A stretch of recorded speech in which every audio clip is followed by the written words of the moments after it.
Hello বন্ধুরা, আমি রাইসা আক্তার দিনা। আমার জীবনের ছোট ছোট মুহূর্তগুলোই যেন এক একটা গল্প।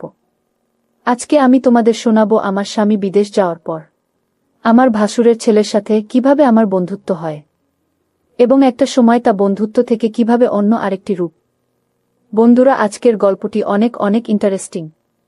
আশা করি তোমরা পুরো গল্পটি শুনলে তোমাদের অনেক ভালো লাগবে। তবে বন্ধুরা, গল্পটি শুরু করার পূর্বে তোমাদের নিকট আমার ছোট্ট একটা অনুরোধ। তোমরা দয়া করে আমার চ্যানেলটিকে সাবস্ক্রাইব করে আমাকে সাপোর্ট করবা। তো তাহলে চলো বন্ধুরা, গল্পটি শুরু করি। আমি বললাম, এই যে শুনছ, আজকে তুমি একটু দেরি করলা কেন? আমার স্বামী আলকাস উদ্দিন ফোনের উপাস থেকে হেসে বলল, তোমার সাথে কথা বলতেই দেরি করলাম দিনা। সারাদিনের কাজ শেষে শুধু তোমার কণ্ঠটাই শান্তি দেয়। এই ছিল আমাদের সম্পর্কের রসায়ন। প্রেম করে বিয়ে করেছি। সংসারের মিষ্টি রোমান্সে ভরা ছিল আমাদের দিনগুলো।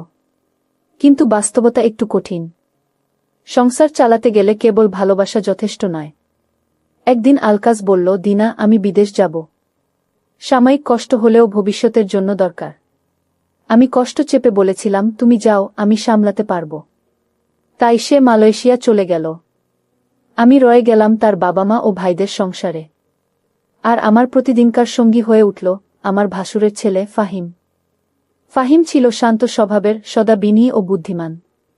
বয়সে ছোট হলেও তার ব্যবহার ছিল ভদ্র এবং দায়িত্বশীল। আমার নানা কাজেই সাহায্য করত। মাঝে মাঝে সে জিজ্ঞেস করত, কাকিমা, আজ কি রান্না করছেন? এমন ছোট ছোট কথাতেই একটা ভালোবাসার পরিবেশ ছিল।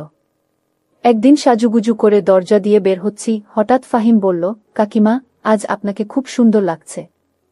আমি থেমে তাকালাম, বললাম, তুমি এভাবে বলছো কেন? সে একগাল হাসল, সত্যিই বলছি, আপনার এই সাজে অনেক শুভ্রতা ছড়াচ্ছে। কোথায় যাচ্ছেন? আমি একটু অপ্রস্তুত হয়ে বললাম, এই তো বাজারে যাচ্ছি। সেদিন ব্যাপারটা আমি হাসি দিয়ে এড়িয়ে গেলেও পরবর্তী কয়েকদিন ধরে লক্ষ্য করলাম, আমি বাইরে গেলে ফাহিম আমার গতিবিধি লক্ষ্য রাখছে। কখনো ছাদে দাঁড়িয়ে দেখছে, কখনো বাইকে বেরিয়ে আমার পেছনে চলে আসছে। প্রথমে ব্যাপারটা নিয়ে আমি হালকা মনোযোগ দিলেও ধীরে ধীরে একটা অদ্ভুত ভাবনায় পড়লাম। এই ছেলেটি কি সত্যিই আমাকে শ্রদ্ধা করে, নাকি অন্য কিছু ভাবছে? আমি সেটা পরিষ্কার বুঝে উঠতে পারছিলাম না। কিন্তু একটা বিষয় নিশ্চিত ছিলাম, সে কিছু একটা লুকোচ্ছে। তবে আজ একটি নতুন ঘটনা ঘটল, যা আমার মনে নতুন প্রশ্নের জন্ম দিল। আমি যখন বাসার সামনে একজন অচেনা পুরুষের সঙ্গে কথা বলছিলাম, ঠিক তখনই ফাহিম এক কোণ থেকে তাকিয়েছিল। তার চোখে যেন কিছু বলতে চাওয়ার চেষ্টা। তারপর সে অজান্তেই হেঁটে চলে গেল। তখনই মনে হলো, এই ছেলেটি কেবল দেখা নয়, আমাকে পর্যবেক্ষণ করছে। কিন্তু কেন? বিষয়টা নিয়ে আমি মনে মনে ভাবছিলাম। সেদিনের ঘটনার পর থেকে আমার মনে এক ধরনের অস্বস্তি বাসা বাঁধল। ফাহিমকে আমি কখনো এমন আচরণ করতে দেখিনি। সে সাধারণত নিজের কাজ নিয়ে ব্যস্ত থাকত, তেমন বেশি কথা বলত না। কিন্তু আজকাল তার চাহনি, আচরণ, এমনকি হাঁটার ভঙ্গিতেও যেন এক ধরনের সচেতনতা লক্ষ্য করছি, যেন সে আমাকে সব সময় পর্যবেক্ষণ করছে। একদিন বিকেলে আমি ছাদে শুকাতে দিয়েছি কাপড়। হঠাৎ দেখি নিচতলার উঠানে ফাহিম হাঁটছে, কিন্তু তার চোখ বারবার উপরের দিকে। আমি ভেতরে চলে এলাম। কিছুক্ষণ পর দেখি সে ছাদে উঠে এসেছে। বলল, কাকিমা, আমি একটু পানির ট্যাঙ্কির দিকটা দেখতে এসেছিলাম। তার মুখে স্বাভাবিক ভঙ্গি, কিন্তু আমার মন বলছে সে কিছু একটা গোপন করছে। আমি নিজের মনে ভাবলাম, হতে পারে আমি বাড়াবাড়ি করে ভাবছি। ও তো অনেক ছোট, আমার আপন ভাসুরের ছেলে। ওর ভেতর এমন কিছু থাকার কথা না। তবুও যে প্রশ্নটা মাথা থেকে সরছে না, তা হলো, সে কেন আমাকে এমনভাবে অনুসরণ করছে? পরের দিন বিকেলে আমি আমার বান্ধবীর বাসায় যাচ্ছিলাম। বাসা থেকে বের হতে না হতেই মনে হলো কেউ আমার পেছনে আছে। আমি একবার পেছনে তাকালাম, কেউ নেই। কিন্তু কিছু দূর হেঁটে গিয়ে আবার মনে হলো ছায়ার মতো কেউ আমার পাশে পাশে চলছে। হঠাৎ করেই গলির এক মাথা থেকে ফাহিমকে দেখা গেল। সে কিভাবে এখানে এলো? ফাহিম এসে বলল, আপনি একা যাচ্ছেন, তাই আমি একটু দেখে রাখছিলাম। আমি হেসে বললাম, আমি তো ছোট বাচ্চা নই যে আমাকে পাহারা দিতে হবে। সে বলল, তবুও কাকিমা, আজকাল বাইরের পরিবেশ ভালো না। আপনি একা কোথাও গেলে খারাপ লাগবে। ফাহিমের এই কথায় যেন একটা দায়িত্ববোধ আছে, কিন্তু আবার মনে হয় এর পেছনে লুকানো কিছু আছে। আমি জিজ্ঞেস করলাম, তুমি ঠিকঠাক বলছো তো? কোনো কিছু আমার কাছ থেকে লুকাচ্ছ না তো? ফাহিম এক মুহূর্ত চুপ করে থাকল, তারপর বলল, কিছু না কাকিমা। আপনি বুঝবেন একদিন। ফাহিমের এই কথাগুলো মাথায় বাজতে থাকল। সে কি বোঝাতে চাইল? কেনই বা বলল, একদিন আপনি বুঝবেন? আমি ঠিক বুঝে উঠতে পারছিলাম না, সে নিজের মন থেকে এসব করছে নাকি এর পেছনে অন্য কারো নির্দেশ আছে। পরদিন সন্ধ্যায় আমি আমার শ্বশুরকে জিজ্ঞেস করলাম, আব্বু, ফাহিম তো এখন কলেজে পড়ে, ও কি এখন কোনো চাকরি বাকরি খুঁজছে? আব্বু বললেন, না মা, ও তো এখন কেবল ক্লাস করে আর বাসায় তোমার কাজকর্মে সাহায্য করে। তুই তো জানিস ওর নিজের দিক থেকে কিছু চাপ নেই। এই কথায় মনে হলো সত্যিই ও তো খুব সাধারণ জীবন যাপন করছে। তাহলে ওর এই গোপন আচরণের কারণ কি? দিন দিন ফাহিমের চোখে যে দৃষ্টি আমি খেয়াল করি তা কেবল শ্রদ্ধার না, যেন কিছু রক্ষা করার এক অদ্ভুত দায়িত্ববোধ মিশে আছে। কিন্তু কে তাকে এই দায়িত্ব দিয়েছে? সকালটা শুরু হয়েছিল এক চেনা ছন্দে। ঘরের কাজ সেরে যখন ডাইনিং টেবিলে বসলাম তখন খেয়াল করলাম চেয়ারের উপরে একটা ছোট খাম পড়ে আছে। তাতে লেখা, কাকিমার জন্য। হাত কাঁপছিল আমার। ধীরে ধীরে খামটা খুললাম। ভিতরে একটি কাগজ। সেখানে লেখা ছিল, আপনার সুরক্ষার দায়িত্ব আমার উপর, আমি কথা দিয়েছি কাকাকে। এই লেখাটা পড়ে গলার স্বর শুকিয়ে গেল। কাকা মানে আমার স্বামী আলকাস। সে কিভাবে ফাহিমকে এমন কোনো দায়িত্ব দিয়েছে? আমি কিছুক্ষণ চুপ করে বসে রইলাম। হৃদয়ের ভিতরে একটা অনির্বচনীয় কাঁপুনি হচ্ছিল। এটা সত্যি? আমার স্বামী বিদেশ যাওয়ার আগে কি ফাহিমকে আমার উপর নজর রাখার নির্দেশ দিয়ে গেছে? কিন্তু কেন সে নিজে আমাকে কিছু বলল না? কেন আমি এতদিন কিছুই জানলাম না? চিঠির নিচে কোনো নাম ছিল না, কিন্তু লেখার হাত দেখে আমি নিশ্চিত হলাম এটা ফাহিমেরই লেখা। কারণ সে প্রায় ছোট ছোট নোট লিখে রাখে, যেমন বাজারের লিস্ট, ওষুধের নাম ইত্যাদি। সেই লেখার ধরন আমার চোখে পরিচিত ছিল। তার মানে আমার সন্দেহের অনেকটা সত্যি, ফাহিম কেবল নিজের মন থেকে এসব করছে না, বরং তার উপর কিছু দায়িত্ব অর্পিত হয়েছে। আমি ছাদে গেলাম, ওখানে দাঁড়িয়ে শহরের উপরে তাকিয়ে রইলাম। আমার মন যেন শত প্রশ্নে ভারী হয়ে আছে। হঠাৎ পেছনে পায়ের শব্দ শুনে ঘুরে দেখি ফাহিম দাঁড়িয়ে। মুখটা স্বাভাবিক, কিন্তু চোখে এক ধরনের দ্বিধা। আমি জিজ্ঞেস করলাম, তুমি আমার জন্য চিঠি লিখেছ? সে কয়েক সেকেন্ড চুপ করে থাকল, তারপর মাথা নিচু করে বলল, হ্যাঁ কাকিমা। আমি চেয়েছিলাম আপনি জানেন আপনি একা নন। আমি বললাম, তুমি যা করছো সেটা ঠিক কি না জানি না, তবে তুমি যেভাবে আচরণ করো সেটা মাঝে মাঝে আমাকে অস্বস্তিতে ফেলে দেয়। তুমি তো বলতে পারতে। ফাহিম চোখ তুলে তাকিয়ে বলল, আমি চাইলেও পারিনি। কাকা বলেছিল আপনি যেন কখনো বুঝতে না পারেন আপনি নজরবন্দী হচ্ছেন। কিন্তু আমি বুঝিনি এটা করতে গিয়ে আপনাকে ভুল ভাবনার দিকে ঠেলে দিচ্ছি। তার চোখের ভাষায় অনুতাপ ছিল। আমি বুঝতে পারছিলাম ফাহিম সত্যিই কিছু একটা বোঝাতে চাচ্ছে। কিন্তু আমার মনে তখনও প্রশ্ন, আমার স্বামী কেন এইভাবে আমাকে কিছু না জানিয়ে অন্যের উপর নির্ভর করল? বিকেলে আমি আমার স্বামীর সঙ্গে ফোনে কথা বললাম। কথার মাঝখানে আমি সরাসরি জিজ্ঞেস করলাম, তুমি কি ফাহিমকে আমার উপর নজর রাখতে বলেছ? ফোনের ওপাশে কয়েক সেকেন্ড নীরবতা, তারপর সে বলল, হ্যাঁ দিনা, বলেছিলাম। কারণ আমি জানি এই সমাজে একজন নারীর একা থাকাটা কতটা চ্যালেঞ্জিং। এই কথার পর আমি যেন নিঃশব্দে বসে গেলাম। অনেক উত্তর মিলছে ঠিকই, কিন্তু অনেক প্রশ্ন আরও গভীর হচ্ছে। সত্যিই কি শুধু সুরক্ষার জন্য? নাকি তার মনে আরও কিছু ভয় ছিল? ফাহিমের চিঠি আর স্বামীর স্বীকারোক্তির পর আমার মন কিছুটা শান্ত হলেও ভেতরে একটা অস্বস্তি থেকে যাচ্ছিল। ভালোবাসা আর বিশ্বাসের ভিত যেখানেই হোক, গোপন কিছু থাকলে সেই ভিতে ফাটল ধরে। আমি বুঝে উঠতে পারছিলাম না আমার স্বামী আলকাস কেন আমাকে এতটা অবিশ্বাস করল যে অন্য কাউকে গোপনে আমার দায়িত্ব দিল। আমি কি এতটাই দুর্বল? নাকি সমাজের ভয় তাকে এই সিদ্ধান্ত নিতে বাধ্য করেছিল? সেদিন রাতে ঘুম আসছিল না। জানালার পাশে বসে বাইরে তাকিয়েছিলাম। হঠাৎ চোখে পড়ল ফাহিম নিজের ঘরের লাইট বন্ধ করে বসে আছে, কিন্তু মোবাইল স্ক্রিনের আলো মাঝে মধ্যে চোখে পড়ছে। আগ্রহ জাগল। ভোরবেলা যখন সবার ঘুম, তখন আমি ছাদে গিয়ে দাঁড়ালাম। একটু পরে দেখি ফাহিমও উঠল ছাদে। মুখে ঘুম ঘুম ভাব, কিন্তু চোখে চিন্তার ছাপ। আমি সরাসরি বললাম, তুমি অনেক কিছু বলো না, কিন্তু তোমার চোখ বলে দেয়া তুমি কিছু লুকাচ্ছ। সে কিছু বলল না। আমি আবার বললাম, তুমি কি এখনো কাকার নির্দেশেই সব কিছু করছো? সে মাথা নিচু করে বলল, হ্যাঁ, তবে কথা শেষ করল না। আমি চেপে ধরলাম, তবে কি? সে ধীরে বলল, তবে এখন আমি নিজের দায়িত্বও মনে করি, কেবল নির্দেশ না। তার এই কথা শুনে আমি হতবাক। নিজের দায়িত্ব মানে সে এখন স্বতঃস্ফূর্তভাবে আমার উপর নজর রাখে? এটা কি কেবল পরিবারের সুরক্ষাবোধ, নাকি এর মধ্যে কিছু ব্যক্তিগত আবেগও জড়িয়ে পড়েছে? প্রশ্নগুলো মাথার ভেতরে ঘুরতে লাগল। ফাহিম কিছু না বলেই নিচে নেমে গেল। পরদিন দুপুরে আমি একা ছিলাম ঘরে। ঘর গোছাতে গোছাতে হঠাৎ ফাহিমের মোবাইল টেবিলে চোখে পড়ল। স্ক্রিনে ভেসে উঠছে নতুন মেসেজ, প্রেরক, অজানা নাম্বার। কৌতূহলে এগিয়ে গেলাম। খুলে দেখলাম, ওর উপর খেয়াল রাখিস, একটা ভুলও যেন না হয়। সময় হলে সব বলবো। আমার গা শিউরে উঠল। কে ও? আমি? আর কে এই মেসেজ দিচ্ছে? আমার স্বামী? নাকি অন্য কেউ? সবচেয়ে ভয়ের ব্যাপার হচ্ছে, সময় হলে সব বলব মানে এখনো অনেক কিছু জানার বাকি আছে। চোখের সামনে অন্ধকার নেমে এলো। এতদিন ধরে আমি ভেবেছিলাম যা বুঝছি সেটাই সত্যি। কিন্তু এখন মনে হচ্ছে গল্পটা একেবারেই অন্যরকম। কারা জড়িত এই পরিকল্পনায়? ফাহিম কি কেবল একজন মাধ্যম, নাকি সে নিজেও এই রহস্যের একটা বড় অংশ? সন্ধ্যাবেলা ফাহিম ঘরে ফিরল। আমি বললাম, তোমার মোবাইলে একটা মেসেজ এসেছে, দেখেছ? সে চমকে উঠল।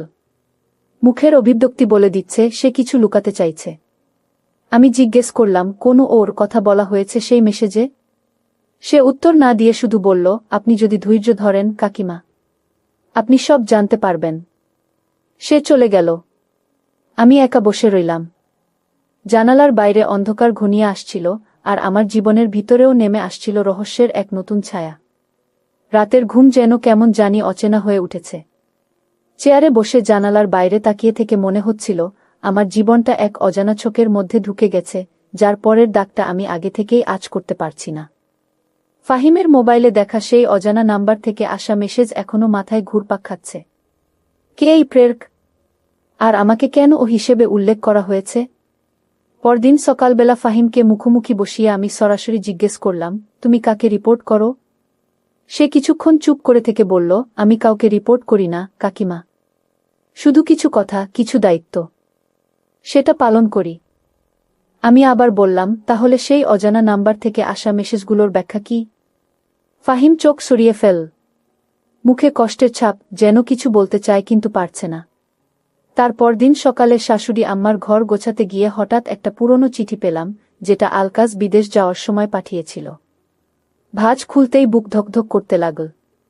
চিঠির শেষে লেখা, দিনার নিরাপত্তা ও মানসিক শান্তির জন্য আমি ফাহিমের উপর সম্পূর্ণ ভরসা রাখছি। ওর চোখ যেন তোমার জন্য হয় ছায়া, আর ওর হৃদয় যেন হয় নিরপেক্ষ। এই শব্দগুলো পড়ে আমি কিছুটা নিশ্চিন্ত হলেও আবার মনে হলো, ওর হৃদয় যেন হয় নিরপেক্ষ, এই কথাটাই বা কেন লেখা? একজন তরুণ ছেলে, তার মন কি সত্যিই এতটা নিরপেক্ষ থাকতে পারে? দিন যত যাচ্ছে ফাহিমের চোখে আমার প্রতি এক ধরনের অতিরিক্ত সতর্কতা, অতিরিক্ত দৃষ্টি আমি অনুভব করছি। সে যেন সব সময় চেষ্টা করছে আমি যেন কোথাও একা না থাকি, কোথাও না যাই। এমনকি আমি রান্নাঘরে থাকলেও ছাদ থেকে আমাকে লক্ষ্য রাখছে কিনা সেই সন্দেহ জন্মাচ্ছে। সন্ধ্যায় আমি বারান্দায় বসেছিলাম, হাতে একটা বই। হঠাৎ দেখি ফাহিম নিচের বারান্দা থেকে তাকিয়ে আছে। চোখে সরাসরি প্রশ্ন, আপনি ঠিক আছেন তো? আমি এবার উঠে নেমে এলাম নিচে। তাকে বললাম, তুমি আমাকে ঠিকভাবে বোঝাও না কেন? আমি এখন ধীরে ধীরে ভয় পাচ্ছি, তুমি আমাকে রক্ষা করছো না পর্যবেক্ষণ করছো? সে ভীষণ চুপচাপ। একবার আমার চোখের দিকে তাকালো, তারপর বলল, আমি চেষ্টা করছি আপনার বিশ্বাস ভঙ্গ না করতে। কাকাকে কথা দিয়েছিলাম, কিন্তু মাঝে মাঝে নিজেকেই কনফিউজ লাগে। আমি কি কেবল দায়িত্ব পালন করছি, না কিছু অনুভব করে ফেলেছি, সেটা বুঝতে পারি না। এই প্রথম ফাহিম তার মনের কিছুটা পর্দা সরিয়ে দিল। আমি এক মুহূর্ত থমকে গেলাম। এ কথার মানে কি? সে কি নিজের অনুভবের মধ্যে আটকে পড়েছে? নাকি আমার প্রতি তার দৃষ্টিভঙ্গি ধীরে ধীরে বদলে যাচ্ছে? রাতের খাওয়া শেষে আমি নিজের ঘরে ফিরলাম। দরজা বন্ধ করে চুপ করে বসে থাকলাম কিছুক্ষণ। একটা চিন্তা মাথায় ঘুরছে, আমি কি ভুল করছি তাকে সন্দেহ করে? নাকি সত্যিই সবকিছু তার নিয়ন্ত্রণে নেই? ঠিক তখনই আমার ফোনে একটা নতুন মেসেজ এলো। নাম্বারটি সেই অজানা নম্বর, আগামীকাল তোমার জন্য কিছু অপেক্ষা করছে, প্রস্তুত থেকো। পরদিন সকালটা শুরু হলো এক অদ্ভুত স্নিগ্ধতা নিয়ে, কিন্তু মনে ছিল প্রবল অস্থিরতা। আগের রাতের অজানা মেসেজ যেন আমার চিন্তার প্রতিটি কোণায় ঢুকে পড়েছে। তোমার জন্য কিছু অপেক্ষা করছে, এই কথাটার ভিতর কি হুমকি লুকিয়ে আছে নাকি কোনো সতর্কবার্তা? আমি নিজেকে প্রস্তুত রাখার চেষ্টা করলাম, কিন্তু কিসের জন্য প্রস্তুত হব সেটাই তো জানি না। ফাহিম যথারীতি স্বাভাবিক থাকার ভান করলেও তার চোখে আজ একটা অস্থিরতা স্পষ্ট ছিল। আমি জানালার পাশ দিয়ে হেঁটে যাচ্ছিলাম, হঠাৎ দেখি সে ফোনে কথা বলছে নিচু গলায়। কথা শেষ করে আমার দিকে তাকালো, কিন্তু চোখের চাহনি এত দ্রুত ফিরিয়ে নিল যেন আমি কিছু দেখে ফেলেছি ভেবে অস্বস্তিতে পড়েছে। দুপুরের পর দরজার নিচ দিয়ে একটা ছোট খাম মনে হচ্ছে কেউ দিয়ে গেল। আমি চমকে উঠলাম। দৌড়ে গিয়ে দরজা খুলে বাইরে তাকালাম, কেউ নেই। খাম খুলে দেখি ভিতরে একটা ছবি, আমি, আমার স্বামী আলকাস, আর পাশে দাঁড়িয়ে ফাহিম। ছবির পিছনে লেখা, এই বন্ধনের আড়ালেও লুকানো সত্য আছে। আমি বাকরুদ্ধ হয়ে গেলাম। কে এমন ছবি পাঠাল? এই সত্য বলতে কি বোঝাচ্ছে? কি এমন আছে যা আমি এখনো জানি না? এক ধরনের ভয় আর কৌতূহল আমার বুক চেপে ধরল। আমি চুপচাপ ফাহিমের সামনে ছবিটা রাখলাম। সে ছবিটার দিকে তাকিয়ে থাকল অনেকক্ষণ।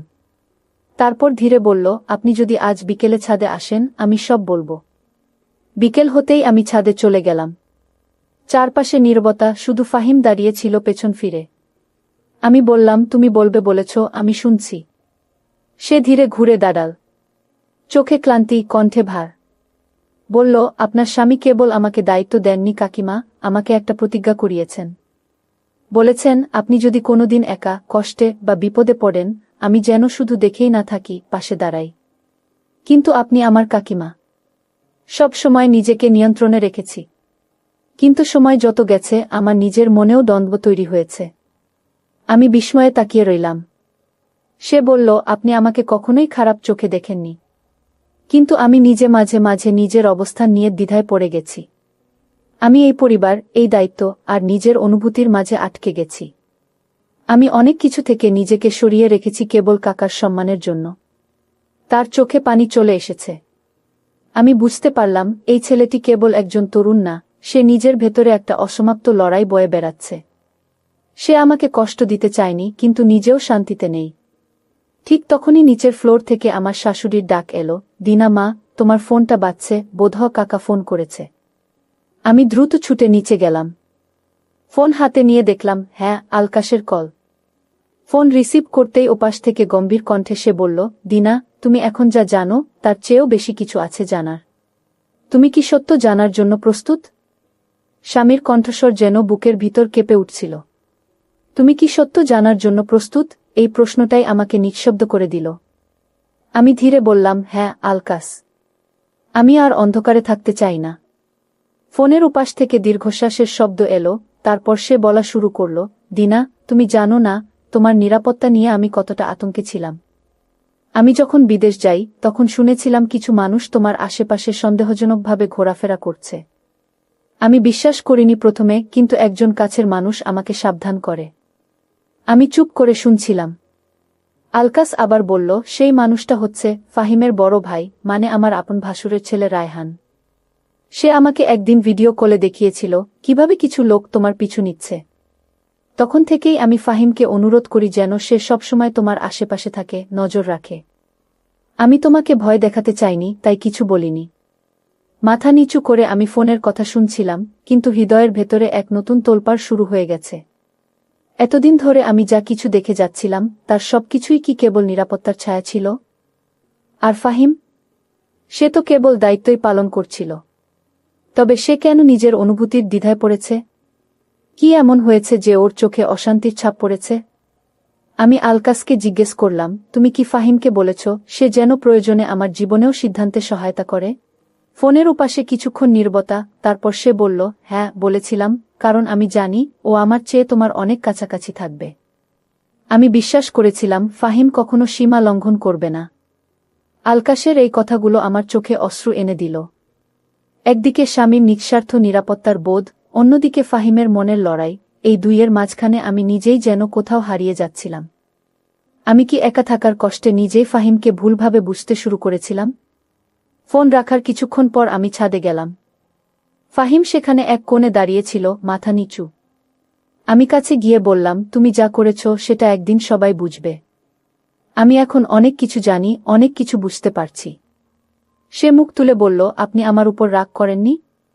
আমি বললাম, না। কিন্তু আমি চাই তুমি এখন নিজের দিকটা পরিষ্কারভাবে আমাকে বলো। তুমি কেবল দায়িত্ব পালন করছিলে নাকি অন্য কিছু? ফাহিম চোখ বন্ধ করে দীর্ঘ নিঃশ্বাস নিয়ে বলল, আমি কখনো কোনো সীমা অতিক্রম করিনি, কাকিমা। তবে নিজের ভেতরে আমি নিজেকেই আটকিয়ে ফেলেছি। কখনো বুঝিনি দায়িত্ব আর অনুভব এভাবে একসাথে চলে আসবে। আমি চেয়েছিলাম আপনি নিরাপদ থাকুন, কিন্তু কখন যে আপনার প্রতি দুর্বল হয়ে পড়েছি তা বুঝতেই পারিনি। আমি চেষ্টা করেছি সেই দুর্বলতাকে শক্তিতে রূপ দিতে, যাতে আপনার প্রতি কোনোদিন অশ্রদ্ধা না আসে। তার কথাই যেন নিজের ভেতরে কষ্ট লুকানো সত্যের ছায়া দেখা গেল। আমি জানতাম এই সম্পর্কের কোনো নাম নেই, কোনো চাওয়া নেই, আছে কেবল দায়িত্ব, নীরব ভালোবাসা আর সীমার এক কঠিন বেড়া। ঠিক তখনই আমাদের দুজনের মোবাইলে একসাথে একটি মেসেজ এলো, সেই অজানা নাম্বার থেকে। তাতে লেখা, শেষটা এখনও বাকি, কারণ কিছু সত্য প্রকাশ হলে সম্পর্ক বদলে যায়। সেই অজানা নম্বর থেকে একসাথে মেসেজ আসার পর মুহূর্তটাই যেন থেমে গেল। শেষটা এখনও বাকি, কারণ কিছু সত্য প্রকাশ হলে সম্পর্ক বদলে যায়। এই বাক্যটা এতটাই গা ছমছমে ছিল যে আমি এবং ফাহিম দুজনেই স্তব্ধ হয়ে গেলাম। আমরা একে অপরের দিকে তাকিয়েছিলাম, যেন বুঝতে চাচ্ছি এই খেলাটা কারা খেলছে আমাদের জীবনের চারপাশে। পরদিন সকালে আমি ঠিক করলাম এই রহস্য শেষ করতেই হবে। আমি ফোন নম্বরটা সেভ করে একটা কল দিলাম। কল রিসিভ হলো, ওপাশ থেকে আসা কণ্ঠস্বর এক মুহূর্তে চেনা ঠেকল। সেটা ছিল রায়হান ভাইয়ার, অর্থাৎ ফাহিমের বড় ভাইয়ের কণ্ঠ। আমি থমকে গেলাম। তিনি বললেন, দিনা, তুমি যতটা ভাবছ ব্যাপারটা ততটা সরল না। আমি চেয়েছিলাম তুমি নিজে সব বুঝে ওঠো, তাই সরাসরি কিছু বলিনি। আমি জিজ্ঞেস করলাম, আপনি কেন এসব করছেন? কেন গোপনে ফাহিমকে ব্যবহার করলেন? তিনি বললেন, আমি তোমাদের কাউকে কষ্ট দিতে চাইনি। ফাহিমকে আমি নির্দেশ দেইনি, আমি শুধু সতর্ক করেছিলাম যেন কেউ তোমার বিশ্বাস ভঙ্গ না করে। কিন্তু আমি বুঝতে পারিনি ফাহিম নিজেও এতটা জড়িয়ে পড়বে। ফাহিমকে আমি ডাকলাম এবং সব বললাম। ও নিঃশব্দে শুনল, তারপর বলল, আমি শুরুতে ভাইয়ার কথায় কিছুটা সচেতন ছিলাম। কিন্তু আপনার প্রতি দায়িত্বটা যখন নিজের অনুভবে রূপ নিল, তখন আমি আর কারো নির্দেশে কাজ করছিলাম না। আমি নিজের বিবেকের কথা শুনে চলেছি, কাকিমা। আমি শান্তভাবে বললাম, আমি জানি তুমি সীমা লঙ্ঘন করনি, জানি তুমি আমাকে কখনো অপমান করনি। কিন্তু এটাও সত্যি, আমাদের সম্পর্কটাও আর আগের মতো নিরপেক্ষ নয়। আমি চাই না কেউ ভুল বুঝুক। সম্পর্কের সীমারেখা মুছে গেলে শ্রদ্ধার জায়গা নষ্ট হয়ে যায়। ফাহিম মাথা নিচু করল। বলল, আমি নিজেই নিজেকে দূরে সরিয়ে নেব, কাকিমা। আমার অনুভব থাকলেও আমি জানি সে অনুভবের জায়গা নেই এই সম্পর্কের ভিতরে। আমি কাকার আমানত রক্ষা করেছি, কিন্তু নিজেকে আর এই বাড়িতে মানিয়ে নিতে পারছি না। এরপর ফাহিম নিজে থেকেই পরিবারকে জানিয়ে পড়ালেখার জন্য ঢাকায় চলে যাওয়ার সিদ্ধান্ত নেয়া। বিদায়ের দিন সে শুধু একটাই কথা বলল, কখনো যদি আমাকে ভুলভাবে মনে পড়ে, শুধু এটুকু জানবেন, আমি আপনাকে সবসময় শ্রদ্ধা করেছি, ভালো থেকেন কাকিমা। সেদিন আমি বারান্দা থেকে চুপচাপ ওর চলে যাওয়া দেখেছিলাম। বুকের ভেতর ভার ছিল, কিন্তু মন শান্ত। কারণ আমি জানতাম এই সম্পর্কের শেষটা হয়েছে সম্মানের মধ্য দিয়ে, যা আজকের সমাজে খুবই গুরুত্বপূর্ণ। বন্ধুরা, পরিশেষে আমি তোমাদেরকে বলতে চাই, জীবনের কিছু সম্পর্ক ব্যাখ্যার মধ্যে কখনো কখনো কিছু আবেগ জন্ম নেয় নীরবভাবে, কিন্তু প্রতিটি আবেগই যদি নিয়ন্ত্রণে না থাকে, তা ভেঙে দিতে পারে সম্মান, বিশ্বাস আর পারিবারিক মূল্যবোধ। আত্মসংযম, সততা আর সীমারেখার প্রতি শ্রদ্ধাই হল সুস্থ সম্পর্কের প্রকৃত পরিচয়। বন্ধুরা, আজকে এই পর্যন্তই। আবারও আসব তোমাদের মধ্যে নতুন কোনো এক গল্প নিয়ে। গল্পটি যদি তোমাদের ভালো লাগে, তাহলে লাইক, কমেন্ট, শেয়ার এবং সাবস্ক্রাইব করে আমাকে সাপোর্ট করবা। প্রতিদিন আমি তোমাদেরকে একটা করে নতুন গল্প উপহার দিব।